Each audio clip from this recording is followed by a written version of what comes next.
वर्तमान समय साइंस ने मनुष्यात्माओं के लिए सब कुछ बहुत सहज कर दिया है। हम एक स्थान पर बैठे हुए कहीं की भी आवाज़ सुन सकते हैं, कहीं के दृश्य देख सकते हैं। तो परमात्मा कह रहे हैं, एक तो परमात्म साथ बुद्धि योग से, दिल से आप बच्चों को मिला हुआ है। लेकिन साथ-साथ जो साइंस के साधन हैं, किसी भी कोने पर कोई भी बाबा का बच्चा रहता है, तो वहाँ उनके महावाक्य सुन सकता है, आवाज़ सुनता है, उनके फ़ोटोज़ भी देखता है। तो एक स्थान पर रहते हुए कई स्थानों पर साइंस के साधनों द्वारा हम बहुत अच्छा लाभ ले सकते हैं। लेकिन परमात्मा हम सबको कहते हैं, बच्चे ये साधन कब तक? आज हैं, कल ये भी समाप्त हो जाएँगे। इसलिए आपके अंदर से दिल की याद होनी चाहिए। और याद अगर यथार्थ है, दिल की याद है, तो उसमें किसी साधन की आवश्यकता नहीं पड़ती। कई लोग सोचते हैं कि योग के लिए हमें म्यूज़िक चाहिए, लाइट चाहिए, स्थान चाहिए, लेकिन जहाँ जिगरी दिल का प्यार है, वहाँ इन साधनों की कोई कमेंट्री की आवश्यकता नहीं होती। अपने आप उनमें दिल में बाबा से जैसे बहुत प्यार भरी बातें होती हैं, उनके अनुभव होते हैं और साधन हैं, तो ये सहयोग देते हैं। लेकिन नहीं है तो हमारा योग टूट नहीं सकता। बिल्कुल, इसीलिए परमात्मा कहते हैं कि साधन चाहिए, लेकिन साधन के वशीभूत होकर नहीं। यहाँ साधन के बिना तो चल नहीं सकते, क्योंकि बरसात ऐसी होती है। अगर ज्ञान की रीति से देखें तो टू मच में नहीं जाना है। साधन यूज जरूर करना चाहिए, लेकिन उसकी हद होनी चाहिए। बस अब साधन और साधना के इस बैलेंस को थोड़ा स्पष्ट करें। कई बार साधनों को हम अपना आधार बना लेते हैं और उन्हीं के आधार से ही चलना चाहते हैं। परमात्मा कहते हैं, साधन है, यूज तो ज़रूर करो, आपके लिए ही साधन है, लेकिन उसके अधीन होकर के नहीं, परवश होकर के नहीं। मान लो आज बिजली का साधन हमें मिला है और बिजली है तब तक ये सब साधन काम आ रहे हैं। और अगर बिजली ही चली जाए, बिजली ही नहीं हो, तो ये साधन होते हुए भी काम नहीं आएँगे।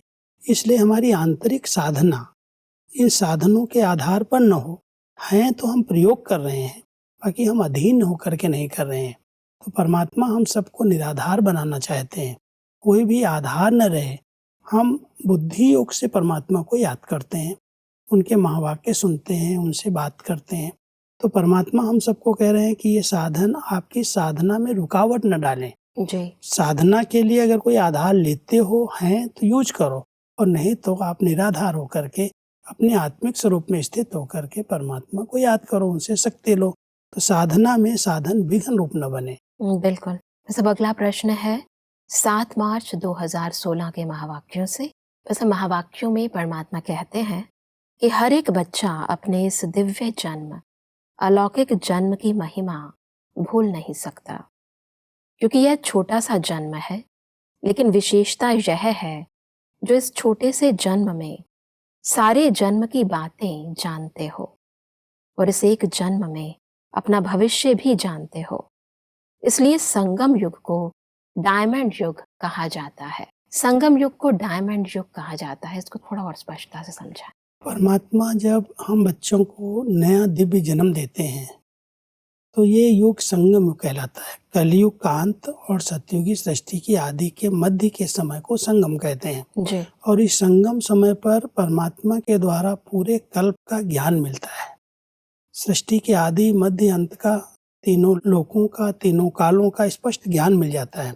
इसलिए परमात्मा कह रहे हैं कि युग बहुत छोटा है और इस छोटे युग में थोड़े समय का ये ब्राह्मण जन्म है, अलौकिक जन्म है, मर्जीवा जन्म है। और इस जन्म में आप बच्चों के पास पूरे सृष्टि का ज्ञान है, भविष्य का ज्ञान है, पास्ट का ज्ञान है, वर्तमान का ज्ञान है। इसलिए ये युग जो है डायमंड युग है, क्योंकि परमात्मा के साथ आप बच्चों का मिलन होता है, उनसे आप वरदान लेते हैं, उनसे ज्ञान प्राप्त करते हैं। तो परमात्मा से मिलने का युग केवल संगम युग ही है। पूरे कल्प में हम परमात्मा से सन्मुख नहीं मिल सकते। जी। इसलिए इस युग की बहुत महिमा है और ये युग डायमंड युग कहलाता है। इसलिए परमात्मा कहते हैं कि परमात्मा मिलन, परमात्मा जन्म इस छोटे से युग में अनुभव होता है। सबसे छोटा सा युग है, लेकिन प्राप्ति सारे कल्प में इस संगम के जन्म में होती है। अलौकिक सुख, अलौकिक शांति और जन्म भी श्रेष्ठ। परिवार भी बहुत भाग्यवान, तो ऐसा जन्म इस संगम युग के एक जन्म का है। परमात्मा भी संगम पर ही बच्चों से मिलता है, पहचान से। अलौकिक बाप जिसको ब्रह्मा बाप कहते हैं, वह बाप अनुभव में आता है छोटा सा युग, लेकिन सब जन्मों से यह संगम का युग बहुत बहुत भाग्यवान है। संगम युग के इस भाग्य को थोड़ा स्पष्ट करें। क्योंकि परमात्मा का मिलन, सन्मुख मिलन केवल संगम युग पर ही होता है। जी। और जिस माध्यम से वो मिलते हैं वो प्रजापिता ब्रह्मा, वो ब्रह्मा बाप, अलौकिक बाप जो हम बच्चों को मिलता है, उसका भी परिचय, उसकी पहचान इस संगम पर ही मिलती है। संगम पर सर्व प्राप्तियां हो रही हैं। जैसे कोई समय होता है बीज बोने का, ऐसे ही परमात्मा कहते हैं पूरे कल्प के भाग्य बनाने का जो समय है वो संगम का समय है। जी। क्योंकि डायरेक्ट परमात्मा का कार्य चल रहा है, उनके द्वारा सर्व प्राप्तियां हो रही हैं, ज्ञान मिल रहा है। तो हम इस समय के महत्व को अगर समझ जाते हैं, संगम के इस ब्राह्मण जीवन के महत्व को, भले अभी छोटा सा युग है, छोटा सा जन्म है और ये अलौकिक जन्म है, मुख वंशावली जन्म है, कोई विकारों से जन्म नहीं हुआ, लेकिन ज्ञान से, ब्रह्मा मुख से जो ज्ञान सुना उससे हमें अलौकिक जन्म मिला। जी। और इस जन्म में जितना जिसने परमात्मा को पहचाना, पहचान करके जिसने अपना संबंध उनके साथ जोड़ करके अपना तन मन धन सफल किया, उसका भाग्य 84 जन्म का, पूरे कल्प का ही मूंद जाता है। इसलिए परमात्मा कह रहे हैं इस संगम के समय के महत्व को समझ करके अपना सब कुछ सफल करो और सर्व प्राप्तियों से स्वयं को संपन्न बनाओ। क्योंकि परमात्मा का मिलन, ब्रह्मा बाप का मिलन और इतना श्रेष्ठ परिवार का मिलन केवल इसी संगम पर होता है। बिल्कुल, परमात्मा इसलिए कहते हैं कि भाग्य संगम का जिसने प्राप्त किया वह महान योगी कहलाता है। यह महान योगी जीवन कितनी महान है। इस संगम युग की प्राप्ति से सबसे श्रेष्ठ सतयुग के जन्मों को भगवान द्वारा आप जानते हो, खुद भगवान संगम युग पर आपको मिलता है। सारे कल्प में अगर सबसे भाग्यवान युग कहलाए तो संगम युग ही है। ऐसे युग में आपने भगवान के दिव्य जन्म को पाया है। सब संगम का ये भाग्य और महान योगी जीवन, इसको थोड़ा स्पष्ट करें। क्योंकि योग लगाने वाले तो आधा कल्प से भिन्न भिन्न प्रकार से योग लगा रहे हैं, लेकिन योग जो यथार्थ परमात्मा ने सिखाया कि आत्मा और परमात्मा के मिलन को योग कहा जाता है। और मिलन तभी होता है जब हमको यथार्थ पहचान लेते हैं, वो है कौन, वो है कहाँ। तो परमात्मा जब इस सृष्टि पर खुद अवतरित होते हैं और अपने बच्चों को आत्मा की और परमात्मा की दोनों की सही पहचान देते हैं, जी। उस पहचान के बाद जब हमारा संबंध जुड़ता है तो उसको कहते हैं योग। तो ये महान योगी जीवन बन जाती है। तो पूरे कल्प में ऐसी योगी जीवन नहीं बन सकती जो संगम पर पहचान से, संबंध के आधार पर परमात्मा के साथ हमारा कनेक्शन जुड़ता है और उनकी शक्तियां हम प्राप्त करते हैं। इसलिए परमात्मा कहते हैं ये महान योगी जीवन है। और इस समय भगवान का श्रेष्ठ कार्य चल रहा है। भगवान को पहचानना, उनके कार्य में सहयोग देना, मददगार बनना केवल ये संगम पर ही हो सकता है। तो परमात्मा इस समय जब अवतरित होते हैं और अपने बच्चों को नया जन्म देते हैं, अडॉप्ट करते हैं, ये जन्म सर्वश्रेष्ठ जन्म है, पूरे कल्प में महान युग है और महान जन्म है। बिल्कुल, परमात्मा के कहते हैं कि ब्रह्मा कुमार और ब्रह्मा कुमारी, यह जन्म बहुत श्रेष्ठ है। इसमें आप सारे कल्प का ज्ञान प्राप्त करते हो। परमात्मा कहते हैं क्योंकि संगम युग की महिमा है, जो संगम युग में ही प्राप्त होता है वह और कहाँ नहीं प्राप्त होता है। परमात्मा से मिलने आए हो, यह भाग्य भी संगम पर मिलता है। यह मिलन कम नहीं है, बहुत बड़ा मिलन है। परमात्मा आगे कहते हैं कि यह भाग्य कम भाग्य नहीं है, सुनने में नंबरवार जरूर है, लेकिन यह संगम युग का भाग्य सारे कल्प के अंदर फर्स्ट नंबर है। सब परमात्मा बार बार हमें संगम युग पर प्रभु मिलन के भाग्य को बता रहे हैं। इसके पीछे छिपे हुए गूढ़ रहस्य को थोड़ा स्पष्ट करें। इस पूरे कल्प के अंदर जब भक्ति मार्ग का प्रारंभ हुआ तो भक्तों ने बहुत अभिलाषा रखी कि एक पल के लिए भगवान के दर्शन हो जाएं। उन्होंने कई प्रकार की तपस्या की, हठ क्रियाएं की, बहुत व्रत रखे, उपवास किए, तीर्थ किए, लेकिन सब कुछ करने के बाद भी उनको रिजल्ट यही मिली कि शायद बहुत जन्म लेने पड़ेंगे भगवान से सन्मुख मिलने के।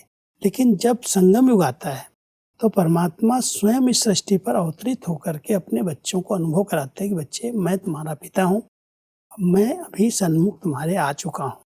तो जब उनकी यथार्थ पहचान मिल जाती है और पहचान के बाद जब आत्मा का परमात्मा के साथ संबंध जुट जाता है और उस संबंध के आधार से सर्व प्राप्तियां होने लगती हैं, तब परमात्मा कहते हैं ऐसा भाग्य जो आपने इतनी मेहनत की है भक्ति काल में, उस भक्ति का भी फल अभी संगम पर आप बच्चों को प्राप्त हुआ है। जी। इसलिए सबसे श्रेष्ठ युग है और सबसे श्रेष्ठ भाग्यवान ये ब्राह्मण जीवन है जो ब्रह्मा मुख से डायरेक्ट शिव बाबा ने हमें नया जन्म दिया। और इस अलौकिक जन्म की खुशी, उसकी प्राप्तियों का नशा और साथ साथ भगवान के मिलने का सुख वो संगम पर ही प्राप्त करते हैं। इसलिए परमात्मा कहते हैं इस भाग्य को पहचानो। यही एक समय है जब आप डायरेक्ट भगवान से बातें कर सकते हो, उनके कार्य में सहयोगी बन सकते हो, उनको हर संबंध से अपना बना सकते हो। इतना श्रेष्ठ भाग्य केवल संगम युगी ब्राह्मण आत्माओं को ही प्राप्त होता है। बिल्कुल। अगला प्रश्न है 16 अक्टूबर 2016 के महावाक्यों से। परमात्मा कहते हैं, भले कुछ भी हो, रोने का भी वायुमंडल हो, तो भी ओम शांति शब्द हमारे को शांति की याद दिलाता है। ओम शांति कहने से ही कैसा भी दृश्य सामने आवे, लेकिन ओम शांति का अर्थ अपना ही रूप दिखाता है। ओम शांति कहना स्वतः ही अंदर शांति की लहर फैलाता है। सबके दिल में ओम शांति अपना ही अर्थ फैलाता है। जैसे बाबा शब्द अपना अर्थ फैलाता है, ऐसे ओम शांति के शब्द से अपना ही अर्थ दिल में फैलता है। ओम शांति के इस यथार्थ अर्थ को थोड़ा स्पष्ट करें। ये ओम शांति का महामंत्र हम सब जिस दिन से ब्रह्मा कुमार ब्रह्मा कुमारी बनते हैं, इसके अर्थ स्वरूप को पहचान करके हम अंदर से ओम शांति शब्द उच्चारित करते हैं। ओम माना मैं आत्मा हूँ। जब अपने आत्मिक स्वरूप में हम स्थित होकर के शांत स्वरूप स्थिति से कोई को कहते हैं ओम शांति, तो आपस में उस शांति के वाइब्रेशन, वो किरणें जैसे एक दूसरे तक पहुँचती हैं। जी। कि जब भी आपस में एक दूसरे से मिलते हो, बहुत प्यार से अपने स्वधर्म में स्थित होकर के मैं आत्मा शांत स्वरूप हूँ, उस स्वधर्म से अपने अंदर से निकले ओम शांति। ओम शांति कहते ही आत्मा को शांति की अनुभूति होगी और शांति के सागर पिता के हम संतान हैं, उनके साथ भी हमारा संबंध जुड़ सकता है। इसलिए परमात्मा कह रहे हैं इस ओम शांति के महामंत्र के अर्थ स्वरूप में स्थित हो जाओ तो चारों तरफ शांति के प्रकंपन अपने आप फैलने लगेंगे। जी। परमात्मा आगे कहते हैं कि सिर्फ कहते नहीं हैं, लेकिन चारों ओर देखो तो ओम शांति के अर्थ स्वरूप में मेजॉरिटी टिके हुए हैं। मेजॉरिटी के रूप चमक रहे हैं। एक दो को देख, एक दो के संग का रंग चेहरे में चमकता रहता है। इसलिए बाप दादा भी ओम शांति ही याद दिलाता है। सब ओम शांति की ये जो स्मृति है, कैसे आत्माओं के रूप और रंग को परिवर्तित कर देती है, इसको स्पष्ट करें। क्योंकि जब हम आत्मा अपने स्वधर्म में स्थित होती हैं, क्योंकि आत्मा का स्वधर्म वास्तव में शांत है और वो शांत स्वधर्म में स्थित होकर के अगर ओम शांति कहती है, तब वो शांति की अनुभूतियाँ होने लगती हैं। कितनी भी हलचल हो, कितना भी तनावपूर्ण वातावरण हो, कभी भी दुख का, शांति का भी वातावरण हो, अगर कोई बहुत स्नेह से अपने स्वधर्म में स्थित होकर कहता है ओम शांति, तो जितनी बुद्धि में हलचल है, जितना वातावरण में भारीपन है, वो हल्का हो जाता है। इसलिए परमात्मा ने हम सबको यही मंत्र शुरू से पढ़ाया कि बच्चे ओम शांति, प्यार से एक दूसरे को दृष्टि देते हुए, सन्मुख देखते हुए ओम शांति शब्द का उच्चारण करो। इससे पास्ट की नेगेटिव बातें खत्म हो जाती हैं, बहुत स्नेह पैदा होता है, सम्मान एक दूसरे के प्रति पैदा होता है और शांत स्वधर्म में स्थित होते ही जितनी अशांति की हलचल की बातें हैं वो शांत हो जाती हैं। इसलिए स्वधर्म में स्थित होकर के इस महामंत्र का हम सब प्रयोग करें, इससे चारों ओर वायुमंडल में शांति की किरणें फैलने लगेंगी। बिल्कुल। परमात्मा आगे कहते हैं कि अपने मन की शांति होने के कारण हर एक बाहर से भी बहुत शांत, मन से भी शांत है। ऐसे डबल ओम शांति, बाहर मुख से भी ओम शांति और मन से भी ओम शांति। यह भी एक डांस है, यह मन की डांस है। शांति में बैठे कितनी मीठी डांस कर रहे हैं, लेकिन मन की डांस होने के कारण बाहर का आवाज नहीं है। हर एक अपने मन की डांस में बिजी है, इसलिए मन का आवाज है लेकिन मुख का आवाज नहीं है। मन की इस डांस को थोड़ा स्पष्ट करें। एक है मुख को रोक लेना, माना मौन ले लेना। कई लोग वाणी का मौन ले लेते हैं, लेकिन वाणी का मौन लेने के साथ साथ मन भी मौन में आ जाए, उसके संकल्प जो बहुत इधर उधर भटक रहे हैं वो भी शांत हो जाएं, एकाग्र हो जाएं। तो परमात्मा कह रहे हैं कि केवल मुख की शांति नहीं चाहिए, आवाज से परे नहीं रहो, लेकिन मन की आवाज जो है, मन में जो हलचल है वो भी शांत हो जाए। जी, ये जैसे स्थूल में कोई डांस करेगा तो कुछ न कुछ आवाज होगी। बिल्कुल। परमात्मा यहाँ हमें जो डांस सिखा रहे हैं कि जब मन एकाग्र हो जाता है, स्थिर हो जाता है, तो ये साकार वतन से अपने मूल वतन की यात्रा कर सकता है। ये डांस ऐसी डांस है जो संकल्प करते ही एक तो अंदर से आत्मा बहुत खुशी का अनुभव करती है, खुशी में ही जैसे डांस शुरू हो जाती और मन की शक्ति से कोई साकार वतन से सूक्ष्म वतन और मूल वतन की यात्रा करती है। तो जैसे एक बहुत सुंदर डांस हो जाती है। व्यर्थ से संकल्प शांत हुए, मन एकाग्र हुआ और ये डांस शुरू हो गई। मन अपने आप इस साकार वतन से अव्यक्त वतन और मूल वतन की डांस करना शुरू कर देता है। तो परमात्मा ये अलौकिक डांस हम सबको सिखाते हैं। एक तरफ मुख का मौन और साथ साथ मन का मौन। जहाँ भी मन में व्यर्थ बातें आ रही हैं, व्यर्थ संकल्प चल रहे हैं, उनको हम कंट्रोल करते और जब वो कंट्रोल हो जाते, एकाग्र हो जाते हैं, तो मन की डांस से हम तीनों लोगों की सैर कर सकते हैं। बिल्कुल। परमात्मा आगे कहते हैं कि अभी आदत डालो मन के डांस की। इसमें ही बिजी रहने से मन की डांस करने के टाइम यहाँ हॉल में कितनी शांति हो जाती है, लेकिन यह डांस अभी ज्यादा आवश्यक है क्योंकि दिन प्रतिदिन बाहर का हंगामा तो बढ़ता है, बढ़ना ही है। ऐसे टाइम पर बाहर की डांस या बाहर की आवाज में आना वह भी अच्छा है, लेकिन मन की डांस की प्रैक्टिस बहुत चाहिए। समय प्रमाण मन की डांस की इस आवश्यकता को थोड़ा स्पष्ट करें। क्योंकि वर्तमान समय हलचल तो हो ही रही है, बढ़ ही रही। चारों तरफ से कहीं न कहीं किसी न किसी प्रकार के हंगामे हैं। परमात्मा कहते हैं ऐसे समय में आपकी जो मन की डांस है वो शांति का अनुभव कराएगी, आपको इस साकार वतन से ऊपर ले जाएगी। इसलिए परमात्मा कहते हैं इसकी वर्तमान समय बहुत आवश्यकता है, क्योंकि कई ऐसी बातें जो चलते चलते मन को डिस्टर्ब करने वाली, तनाव पैदा करने वाली आ रही हैं। उस तनावपूर्ण वातावरण के बीच में, हलचल के वातावरण के बीच में मन अगर ये अलौकिक डांस करना जानता है तो उसका प्रभाव मन के ऊपर नहीं आएगा। जी, वो आत्मा अपने आप में हल्की खुशनुमा अनुभव करेगी। कैसी भी परिस्थितियां आएंगी, कैसी भी बातें आएंगी, उन बातों का वो सहज सामना कर सकेगी, क्योंकि मन की एकाग्रता एक बहुत बड़ी ऊर्जा है, बहुत बड़ी शक्ति है और उस शक्ति से किसी भी बात का सामना करना बहुत सहज है। इसलिए परमात्मा कहते हैं इसको एक दूसरा शब्द भी है, मन की ड्रिल। जी, जैसे हम कह रहे हैं मन की डांस, ऐसे ही मन की ड्रिल है। मन को हम यहाँ से ऊपर, ऊपर से ऊपर लेके जाते हैं, संकल्प शक्ति से हम सैर करते हैं और उस सैर को परमात्मा यहाँ डांस कह रहे हैं। परमात्मा इसलिए आगे कहते हैं कि मन का मौन बढ़ने से तन का मौन स्वतः ही बढ़ता जाता है। इसमें आप सभी अपने अंदर मन का मौन बढ़ाने का पुरुषार्थ प्यार से बढ़ाते चलो।